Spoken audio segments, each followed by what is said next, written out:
Health इन्शुरन्समध्ये काय cover नाही आहे, कुठले वेटिंग पिरियड्स आहेत, कुठले एक्सक्लुजन आहे, कुठले क्लेम कधी मिळतच नाही.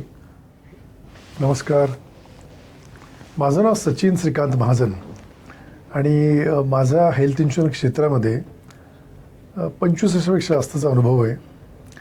मी 2002 साली ओरिएंटल इन्शुरन्सची एजन्सी घेतली.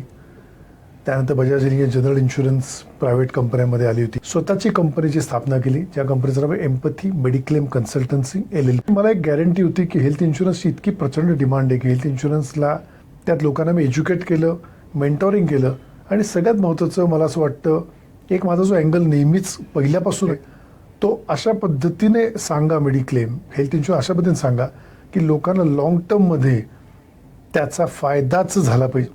रॅम्पंटली मिस सेलिंग होते, बँकांमध्ये पॉलिसी मिस सेलिंग होतात मोठ्या प्रमाणात. काही शॉर्ट टर्ममध्ये पैसे कमवण्यासाठी पॉलिसी विकल्या जातात आणि त्यामध्ये सगळ्यात मोठा प्रॉब्लेम काय होतो माहिती, हेल्थ इन्शुरन्सची इकोसिस्टीमच डिस्टर्ब झालेली आहे.